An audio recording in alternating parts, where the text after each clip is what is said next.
আসসালামু আলাইকুম। এখন আমরা ক্ল হ্যান্ড অথবা আলনার নার্ভ ইনজুরির এক্সামিনেশনটা করব। এখানে গ্রেটিংস দিয়ে শুরু করব। আসসালামু আলাইকুম, আমি ডাক্তার মোহাম্মদ আব্দুর রউফ। আমি আপনার কিছু পরীক্ষা নিরীক্ষা করব। ব্যথা দেবো না, কষ্ট দেবো না। ব্যথা হলে আমাকে জানাবেন। আপনার নাম কি, বয়স কত, কি সমস্যা, কতদিন ধরে সমস্যা। এখানে যেহেতু কাটার একটা হিস্ট্রি থাকবে, আপনার এখানে কোনো রগ বা রক্তনালীর চিকিৎসা করা হয়েছিল কি না, এরপরে আপনার এই সমস্যার জন্য এখন কি সমস্যা হচ্ছে, এবং হচ্ছে আপনার বোধশক্তির কোনো সমস্যা আছে কি না, আপনার কোন হাতে কাজ করেন, এই কয়টার মাধ্যমে আমরা মোটামুটি হয়ে যাবে। এরপরে আমরা আরেকটা হিস্ট্রি নিতে পারি। একটা হচ্ছে যক্ষার হিস্ট্রি নিতে পারি, আর একটা লেপ্রোসি বা কুষ্ঠরোগের একটা হিস্ট্রি আমরা নিতে পারি, কারণ কুষ্ঠরোগেও আলনার নার্ভ ইনজুরি হয়। এরপরে আমরা চলে যাব তাকে আমরা স্যারের কাছ থেকে অনুমতি নেব। Sir, I need proper screen and exposure for further examination. তারপরে এবার আমি তাকে এক্সপোজ করব। ঠিক আছে, এক্সপোজ করার পরে এবার আমি তাকে জিজ্ঞেস করবো যে আপনার এখানে কোনো ব্যথা আছে কিনা। তার আগে আমরা একটু লুকটা শেষ করি। আপনি হাতটা এরকম করেন। ঠিক আছে, আমি এখানে দেখতে পাচ্ছি যে attitude of the limb, deformity, skin condition and হচ্ছে স্কারমার, তার সাথে মাসেল ওয়েস্টিং আছে কিনা। আবার হাতটা তাহলে উল্টালাম, আবার attitude, deformity, skin condition, muscle wasting আছে কিনা। এবার হাতটা আবার সোজা করেন। আপনি এই বুড়ো আঙ্গুলটা ভেতরের দিকে নেন, বাইরের দিকে নেন, ছাদের দিকে নেন। এখানে আলনার নার্ভের জন্য অ্যাডাকশানটা হ্যাম্পার হতে পারে। ঠিক আছে, এরপরে আপনি ক্যাসকেটটা দেখে নেব। এরকম করেন, মুট না, আপনি এইরকম জাস্ট, হ্যাঁ ঠিক আছে।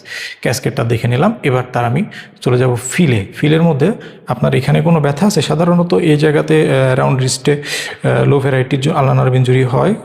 কাটের একটা স্কারমার থাকে, উপরের দিকে হলে সেটা হাই ভ্যারাইটি আলনার নার্ভ ইনজুরি হয়।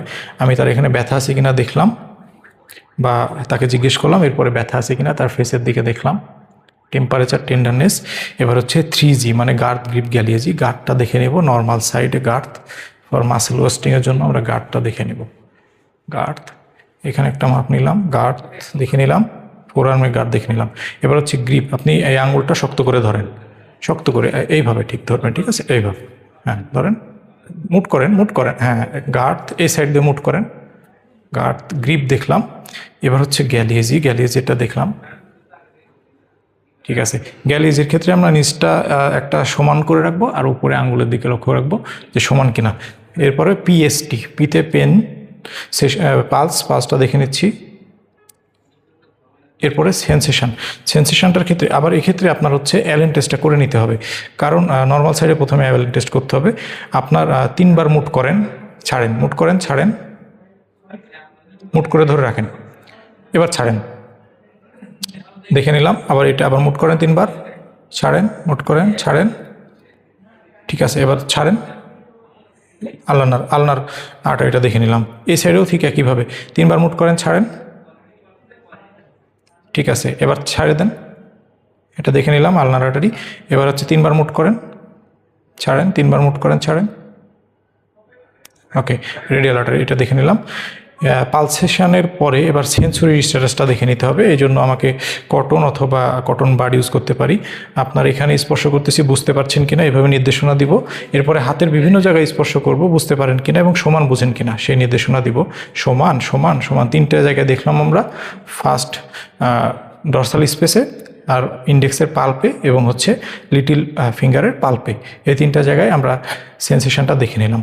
এরপর আমরা টিনেল সাইনে চলে যাব। টিনেল সাইনটা আমরা আলনার নার্ভের কোর্স বরাবর টোকা দিতে যাব। পেশেন্টকে আমরা নির্দেশনা দেবো যে আপনার এখানে টোকা দিব, কোথাও ঝিনঝিন করলে জানাবেন, অথবা যদি কোথাও কারেন্টের মতো শর্ট করে জানাবেন। তাহলে আপনার এখানে ঝিনঝিন করলে আমাকে জানাবেন। ঠিক আছে, ঝিনঝিন করে যদি বলে এখানে করে, আমরা এখানে যদি একটা স্কার থাকে, কাটিং মার্ক থাকে, সেখানে কাট মার্ক থেকে আমরা একটা মাপ নিয়ে নিব যে কত সেন্টিমিটার প্রোগ্রেশন করছে, এটা আমার পরবর্তীতে লাগবে। এরপরে আমরা স্পেশাল টেস্টগুলো করব, যেমন কাট টেস্ট। আপনি এখানে হাতটা এরকম করেন তো, এবার এই কাটটা ধরার চেষ্টা করেন তো। আচ্ছা, এইটা ভালোভাবে অ্যাডাকশন করে ধরবে, কিন্তু যেটা এফেক্টেড হ্যান্ড, আই থিঙ্ক এখানে রাইট সাইড এফেক্টেড হ্যান্ড, তাহলে রাইট সাইডের ক্ষেত্রে সে হচ্ছে ফ্লেক্স করে ধরে রাখবে। ঠিক আছে, এরপরে এটা হচ্ছে ফ্রোমেন্ট সাইনটা দেখলাম। এবার হচ্ছে কাট টেস্ট করে নেব। কাট টেস্টগুলো আঙুলের ফাঁকে দিয়ে বলবো চাপ দিয়ে ধরে রাখেন। সাধারণত নর্মাল সাইডে পারবে, কিন্তু এফেক্টেড সাইডে পারবে না।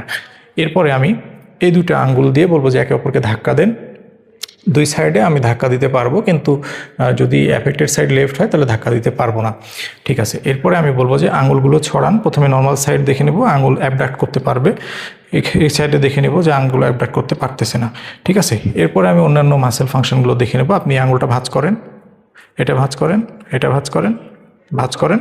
আচ্ছা, এই সাইডে দেখে নেব যে এটা ভাঁজ করেন, এটা ভাঁজ করেন, ভাঁজ করেন, ভাঁজ করেন। এগুলো সাধারণত পারবে না। এটা ভাঁজ করেন, এটা ভাঁজ করেন, ভাঁজ করেন, ভাঁজ করেন, এটা পারবে। অ্যাফেক্টেড সাইডে এটা পারবে না। ভাঁজ করেন, ভাঁজ করেন, ভাঁজ করেন, ভাঁজ করেন।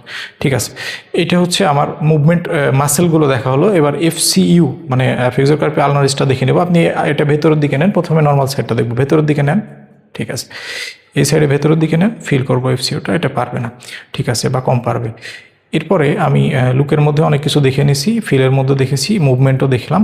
এবার হচ্ছে নর্মাল যে মুভমেন্ট দিয়ে সেটা দেখে শেষ করব। প্রথমে মুভ করেন, ছাড়েন। ঠিক আছে, এই কবজিটা ভাঁজ করেন, ছাড়েন। কবজি দেখেন আপনি আমার দিকে। ওকে, কোনোটা ভাঁজ করেন, ছাড়েন। ঠিক আছে, এবার উপরের দিকে হাতটা উঠান। এভাবে করে আমরা আলনার নার্ভ ইনজুরির এক্সামিনেশন শেষ করলাম।